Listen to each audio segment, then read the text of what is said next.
இரவு நேரம் தோட்டத்தில் நடந்து கொண்டிருந்த போது ஒரு இலையின் மீது அமைதியாக அமர்ந்திருந்த இந்த அழகான உயிர் என் கவனத்தை ஈர்த்தது. உடனே என் போனை எடுத்து பதிவு செய்ய ஆரம்பித்தேன்.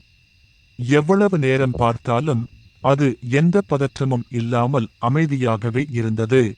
இரவின் அமைதி, பச்சை இலை, அதன் மீது இந்த சிறிய உயிர், அந்த காட்சி என் மனதிற்கு ஒரு தனி அமைதியை கொடுத்தது. நாம் எப்போதும் பெரிய விஷயங்களையே தேடிக்கொண்டே இருக்கிறோம். ஆனால் இயற்கையின் உண்மையான அழகு இப்படிப்பட்ட சிறிய தருணங்களில்தான் மறைந்து இருக்கிறது. கொஞ்ச நேரம் நின்று ரசித்தால் ஒவ்வொரு இலையும், ஒவ்வொரு பூவும், ஒவ்வொரு சிறிய உயிரும் நமக்கென்று ஒரு கதையைச் சொல்லும்.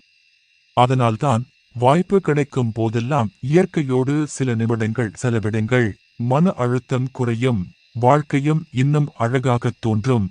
இந்த இரவின் அமைதியும் இந்த சிறிய உயிரின் அழகும் என் நினைவில் நீண்ட நாட்கள் இருக்கும்.